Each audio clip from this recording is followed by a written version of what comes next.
Thank you so much for coming or listening to this recorded session.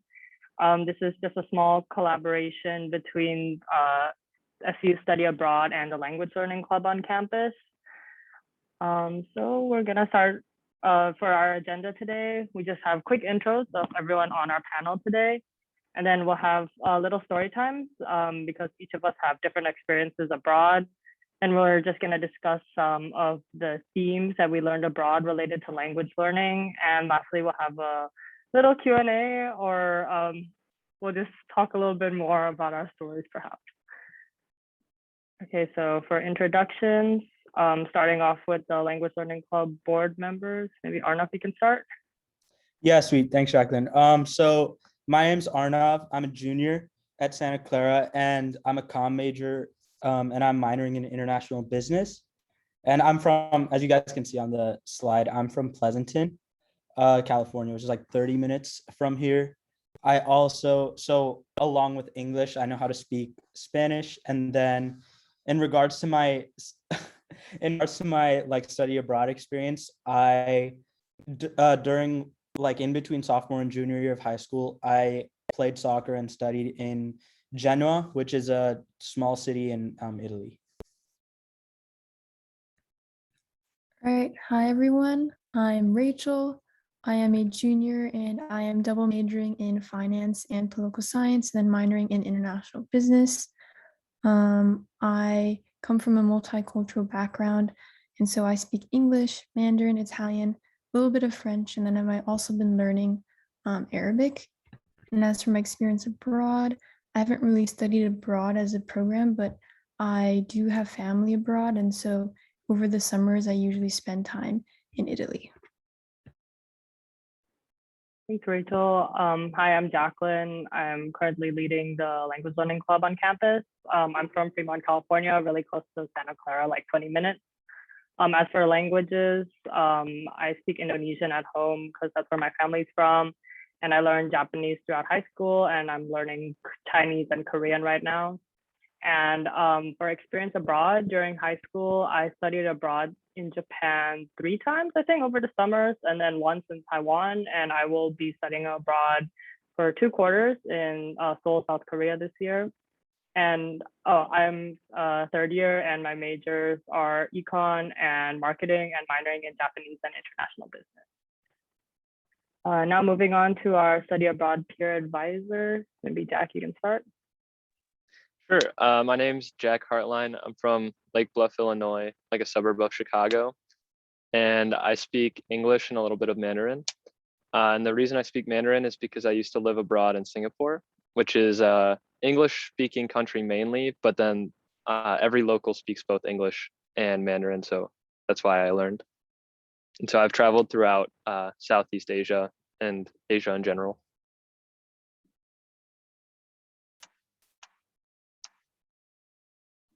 Hi, I'm Tatum. I'm a sophomore environmental sciences major from Darien, Connecticut, which is near New York City. I'm a peer advisor for the SCU Study Abroad program. I speak English and Spanish, and I'm hopefully planning on going to Spain to study abroad next fall.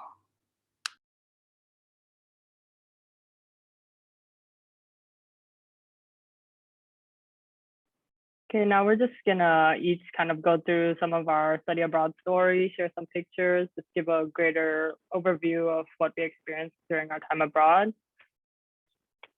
Yeah, I'll kick us off. So like I said, I went to Taiwan and Japan.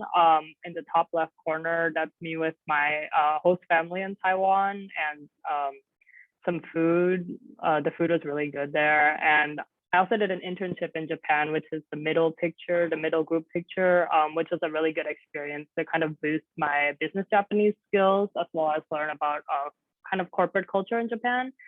The bottom picture is like the very first time I went to Japan for study abroad, and we watched like a fireworks festival together. And it's just a really special experience that I still remember to this day. The top right is me with one of my host brothers in Japan. And I think the really great thing about staying with the host family is you really kind of bond in like really short time, and you're so immersed in the culture. But it's really cool to see how, despite the cultural barriers, you can become so close to family that you never knew existed before leaving. And the last two pictures is just ice cream. The ice cream in Japan is really good, and I ate like 3 a day. But yeah, no, or no. All right, sweet. So again, like I said before, my experience like studying abroad was more just playing soccer abroad. So again, running through why I chose these pictures. So on the top left, these are the boys. This is my team, and it was a good mix of like people from my club back home in Pleasanton, and then a couple of the kids who played with us from Italy. So again, it was cool to like, I guess, mix with them and then learn like kind of the local Italian culture and learn some of the language. Although I'll admit, like now, I mean, back then I was there more focusing on the soccer and I wasn't focused on immersing myself in the language as much. I'll kind of expand more on that in the next part where I present, but yeah, that's it for that. And then right next to that, there's just this like dish. I didn't eat the part that was under it, but I just really like the pasta. So that was cool. And then I know that, again, this next one, it's like, it was cool to see, you know, kind of the local stuff, but also do something more adventurous. So we had gone ATVing. And then if any of you guys are familiar with travel or Italy, you would recognize that as Venice. This is actually an island right off of Venice called Burano, which is just a bunch of really nice looking, colorful houses. Yeah. And so this picture actually on the bottom left, I really appreciated this lady who I took the picture with, because she was the one who like helped me like first settle into our quote unquote dorms there. And then she also helped me understand the Italian language. So that was very cool to have someone, I guess, there supporting you, because I came in not knowing any Italian at all. And the only thing that was helping me was knowing Spanish. So that's what I liked about that. Then this next one, I was also fortunate enough. I know that in study abroad, you like might not be able to have this advantage, but when I was studying abroad, quote unquote, my parents were able to be there, and so I had my dad's support there as well. He would come to all my games and support me. And this is us at a Juventus game, which is, it's not a team from Genoa, but it's a team up further north in Italy. And then last two pictures, the one right next to that is from my personal favorite place in Italy, the Aosta Valley. It's this really nice mountain range. And then the last picture is just me playing soccer for that club. So yeah.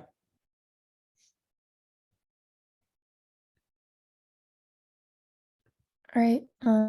So for me, as I mentioned before, I usually kind of live in Italy for a couple months during the summer. And I can talk a little bit more about things like day trips and things like that, which if you're fortunate enough in your study abroad experience to get to experience, is like a really fun thing. So just a couple pictures, one of those I'm with my friend, and we actually went to Aosta Valley. Like Arnav mentioned before, it's a really pretty place up north in Italy. And then I've also gone to Venice, Tuscany, Florence, and Cinque Terre. And there's just a lot of opportunities to really just, go away from where you're studying abroad, that exact location. Even just within the country that you're studying abroad, there's a lot of opportunities to visit. And I think personally along the way, I've met also a lot of people who like to travel. And so, you don't just get to meet other locals as you travel, but also other people who are just out there traveling for fun. And you just get to meet new people that you can kind of create long-lasting relationships with even when you come back.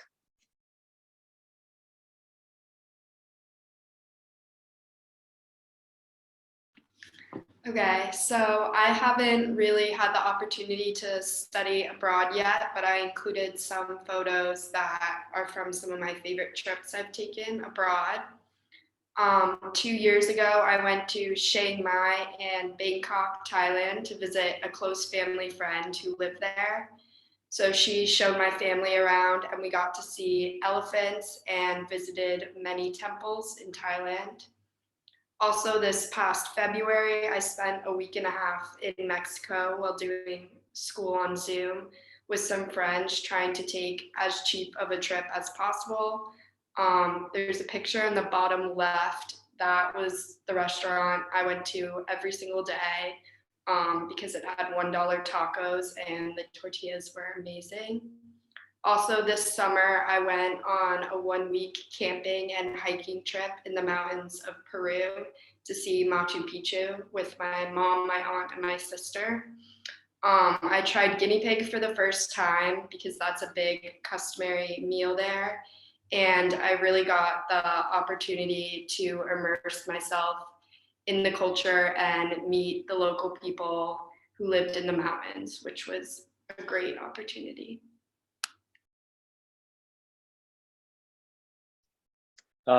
Unfortunately for me, I was abroad in middle school, for all of middle school pretty much.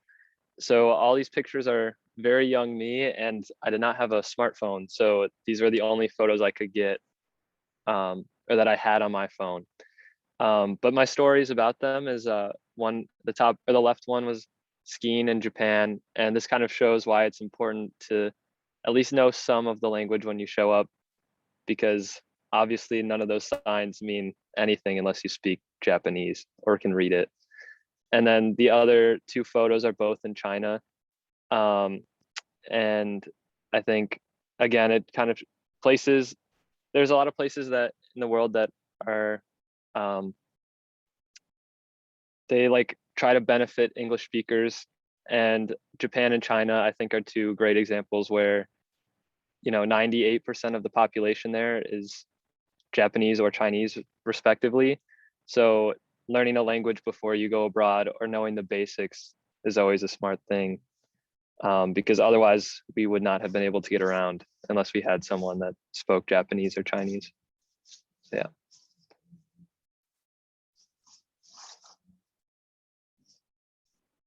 And now we're going to move on to just some of the lessons and themes connected to language learning that we learned during our time abroad.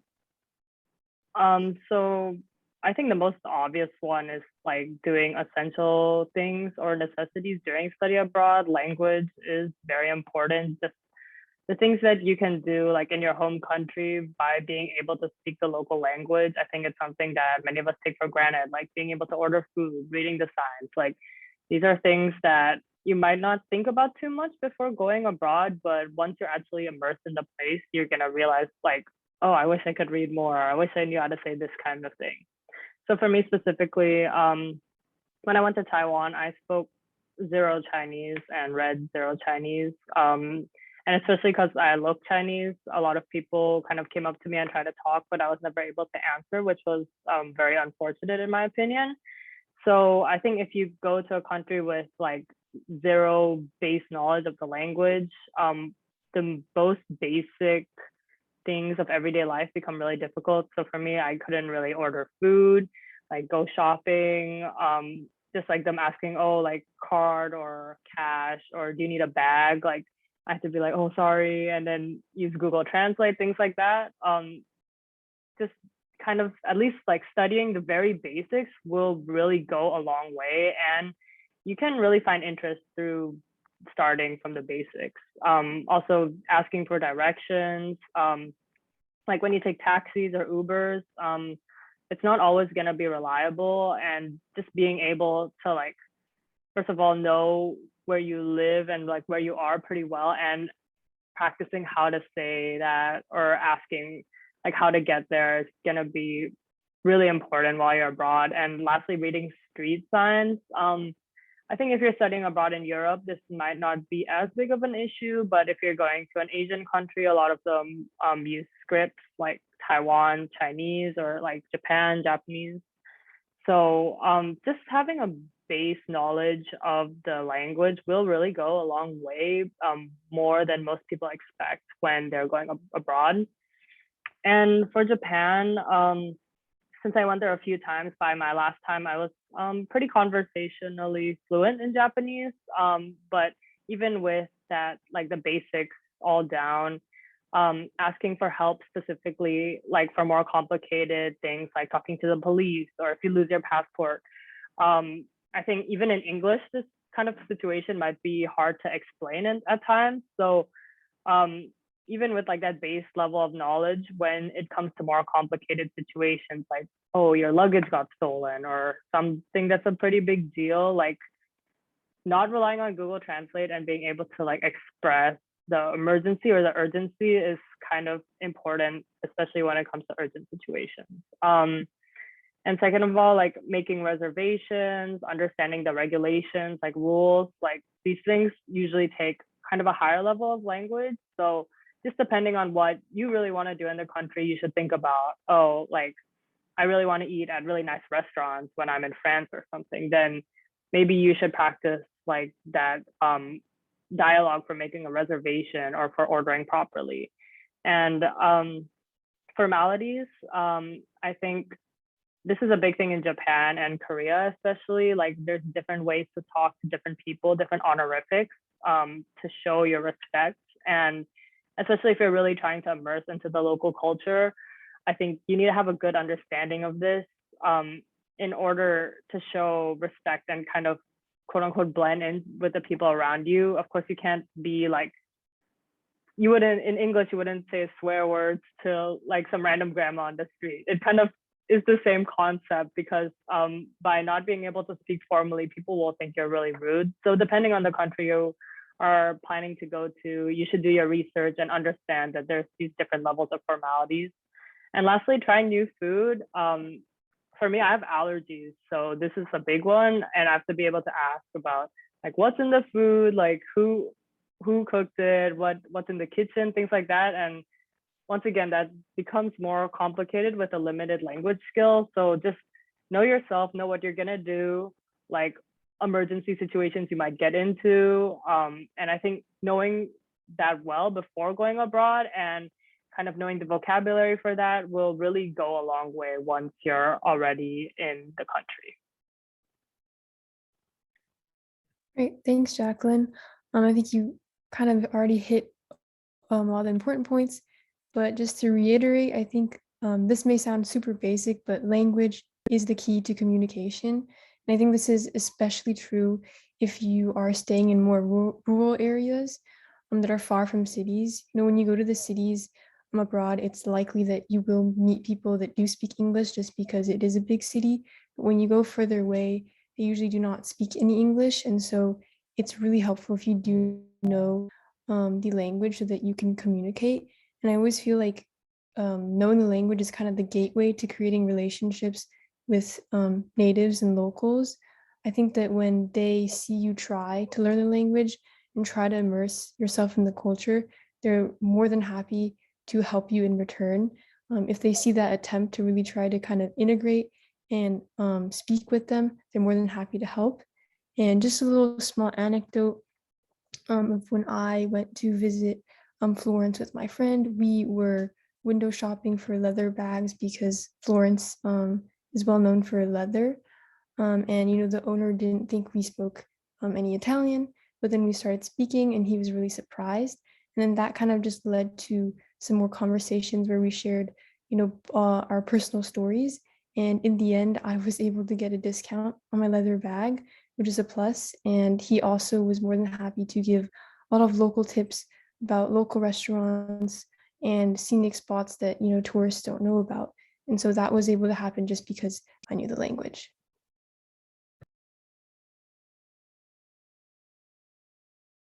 Yeah, sweet. Thanks, Rachel. So yeah, it looks like Rachel and Jacklin really kind of hit like kind of the big points that y'all should, I guess, take to heart before studying abroad and like take that advice.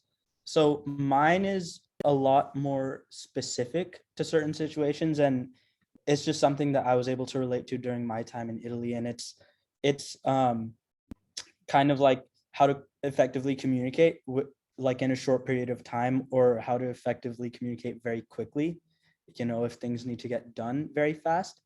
So again, like for example, with training in Genoa, and like when I was training with the Italian team, obviously I had to learn and adapt, and luckily we did have a translator to like translate what the coach was trying to tell me and what the coach was trying to tell our team.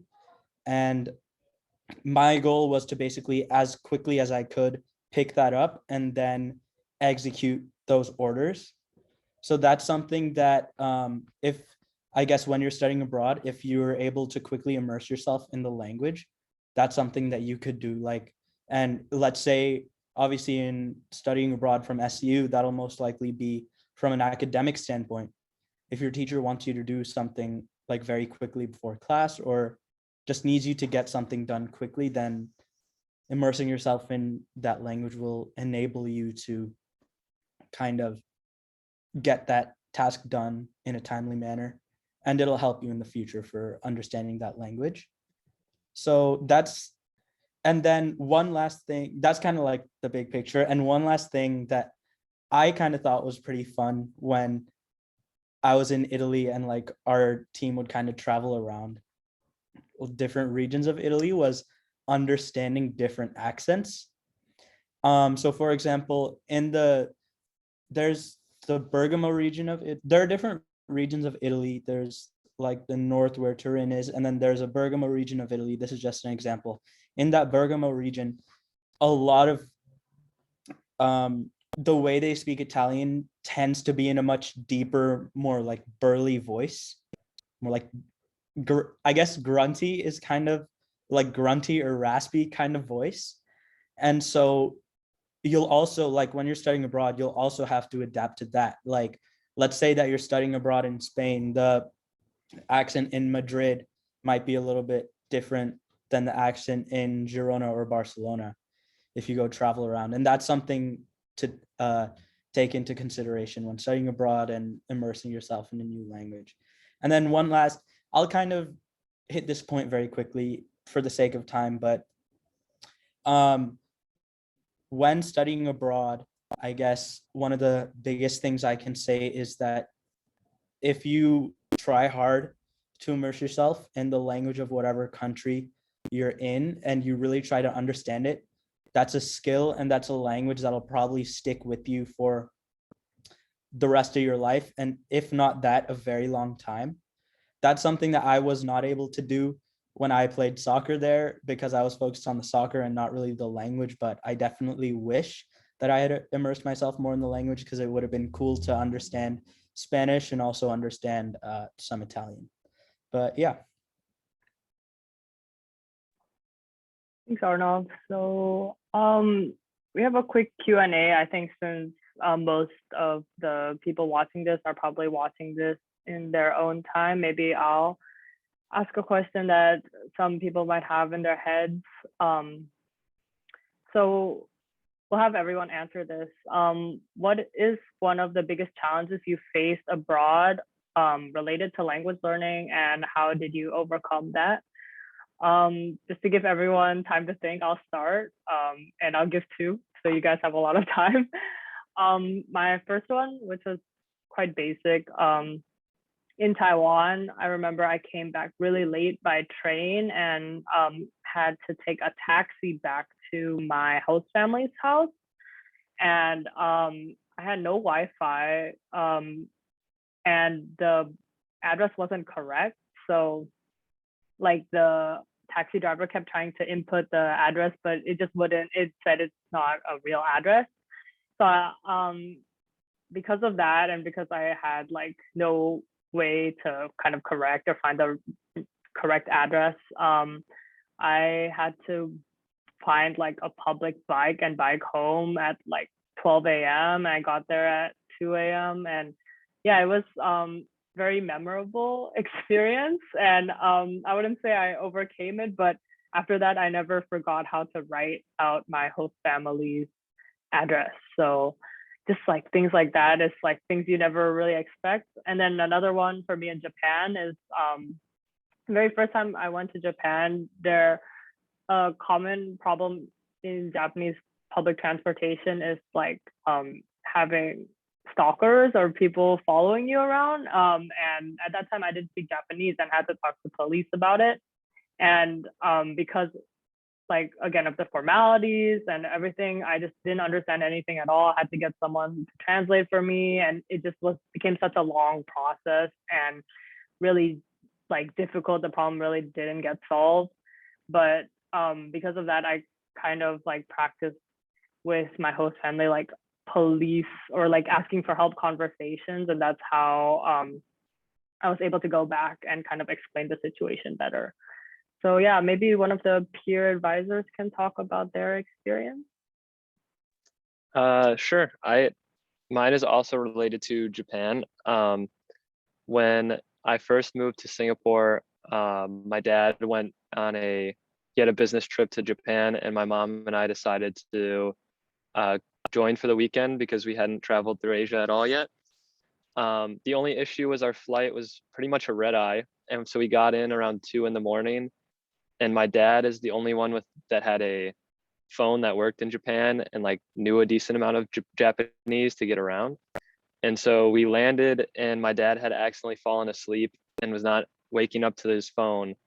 And we had no way to communicate because in Japan, most people don't speak any English. And so we were walking around at 2 a.m. and no one that was out knew where our hotel was or knew enough English to help us. So that's always something that stuck with me, is to, one, be able to say your hotel or where you're staying in the language, and two, to learn at least enough basic of whatever language of the country you're going to, so that if you are lost, someone can help you. But yeah. Yeah, similar to Jacklin and Jack, I had the same kind of experience when I was in Mexico. I was trying to walk back to the apartment I was staying at during the nighttime, and I didn't have an international phone plan, so I couldn't just Google Map for directions. And I ended up having to ask the owner of a random restaurant. So I was really glad that I had studied some basic Spanish and was able to understand directions to figure out my way home.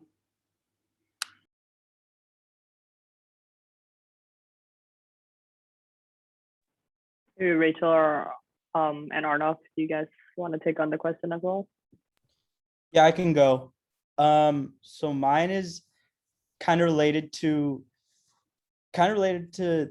like, okay, so basically it was like, again, later at night, and my whole team, we kind of had like a hiccup. So we had gone out, not to like a nightclub or anything, it was to a restaurant.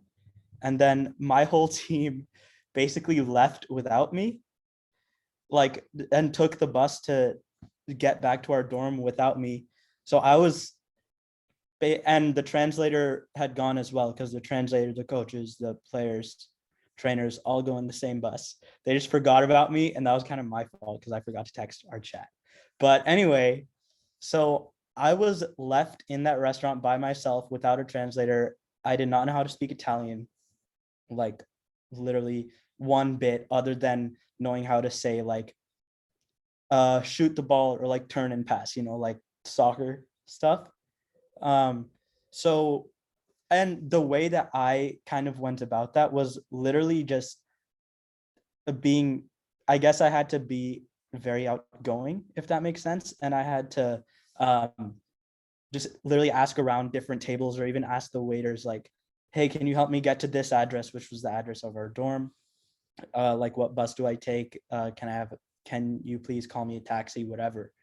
So that's kind of how I held up that situation, if that makes sense. And I guess if that's tied to academics, because study abroad from SU, like I said before, is going to be a lot more academic. If you don't understand what your teacher, let's say you're studying in like French or something, and you don't understand what your teacher is saying, and you're probably not going to have a translator there to help you. That's the other thing, is just you're going to have to like be very outgoing and ask around to someone who speaks English to like tell you what that teacher said. But yeah.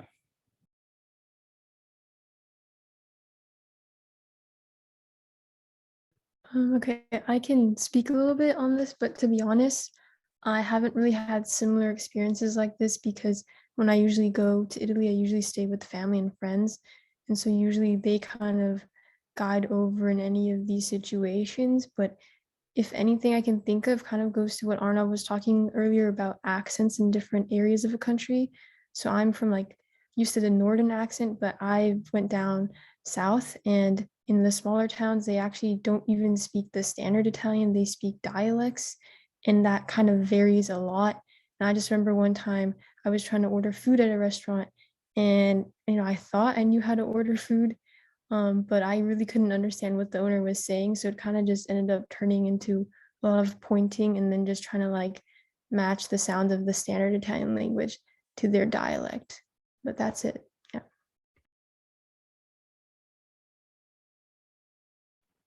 Okay, we have one more question. So it says, a lot of people who don't have precious language experience tend to shy away from learning a language because they're afraid of being embarrassed if they make a mistake.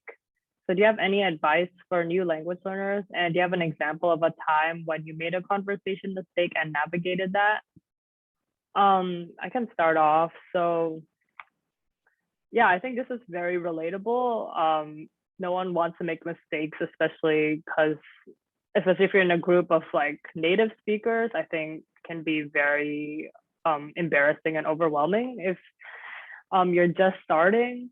But I know our past language learning president said that failure is ultimately a part of language learning. It's what you'll learn the most from. When you make these mistakes, of course, people will correct you and maybe they'll laugh a bit, but I think mistakes really stick with you more than successes sometimes. So like it'll really help you to memorize the words or the phrases, and just as it's much easier to say than do, but just going for it, just like any words that you remember or anything like you think could apply to this situation, just taking a shot at it, and maybe finding people who also want to learn your language, for example. That way, like they can teach you and you can teach them. I think that is one of the greatest ways to learn a language. And for an example of a conversation mistake, I can't think of a really terrible one, but I know in Chinese, there's like tones that can completely change the word. For example, dumpling and sleep is like, if you change the tone, it can mean one or the other. And I remember I kept telling my host, I'm like, oh, I want to sleep, because she was making me study Chinese, but she thought I wanted dumplings. So I think it's just like things like that. You'll remember it for a long time. And after these mistakes, you'll kind of remember to say the right thing. But yeah, does anyone else have an answer or related experience to the question? I can go. Another thing that really helped me was when I went to Peru, it was a lot less intimidating to talk to some of the children in the local villages, and I was a lot less nervous about making a mistake or embarrassing myself because they were younger. So that really helped me improve my language, was asking the kids questions about their favorite color or favorite thing to do in Spanish. So I think definitely maybe finding someone younger can help you practice the language.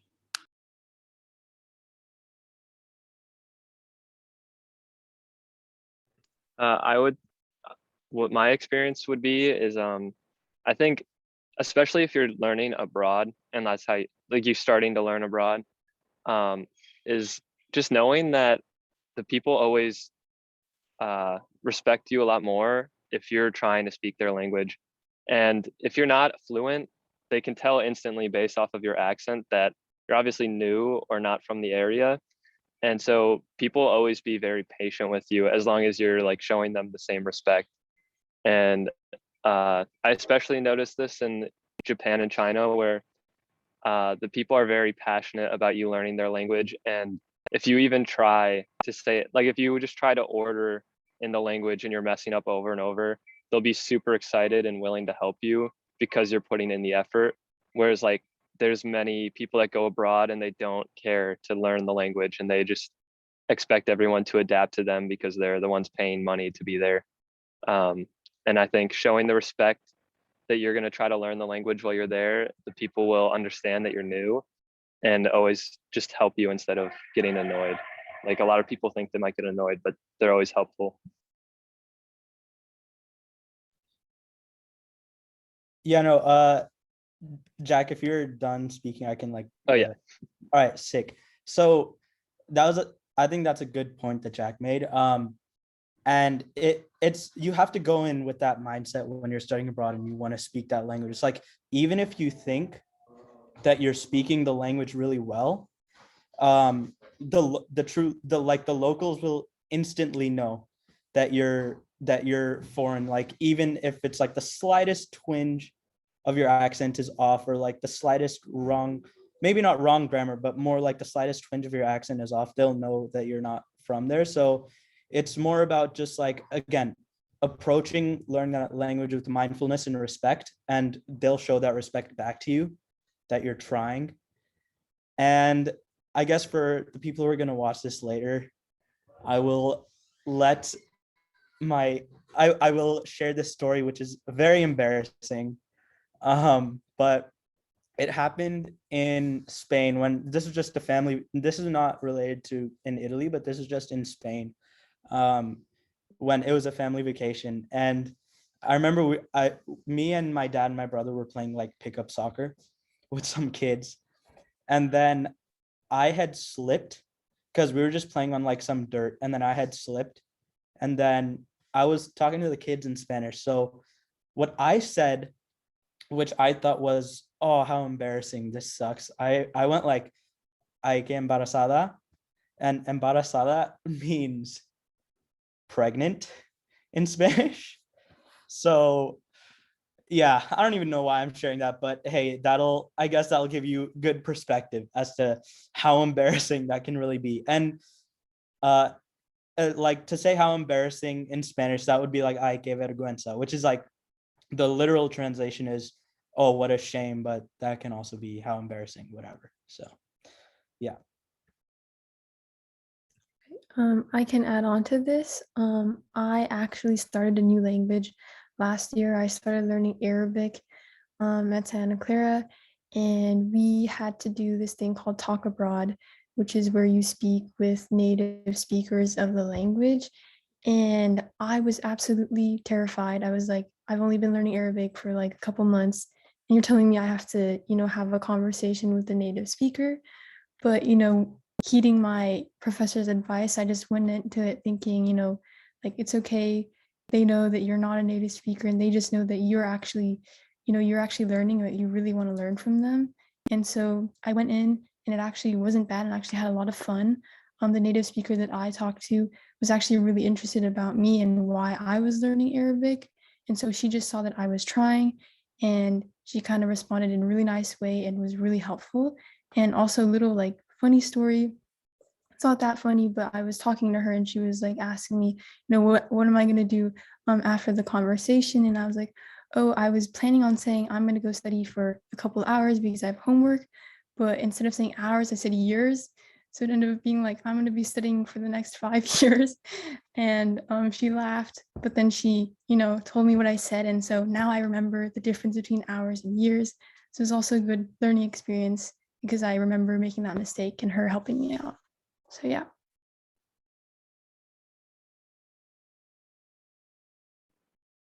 Yeah, thank you guys all for your insights. I think for everyone watching at home, I hope this was helpful for you. And thank you so much for Study Abroad, for reaching out and working with the Language Learning Club.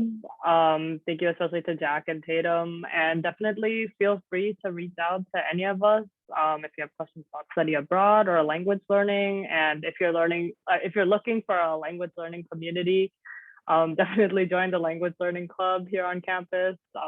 It's really fun, and we have meetings once every other week. But yeah, thank you all for listening. We'll stop recording for now.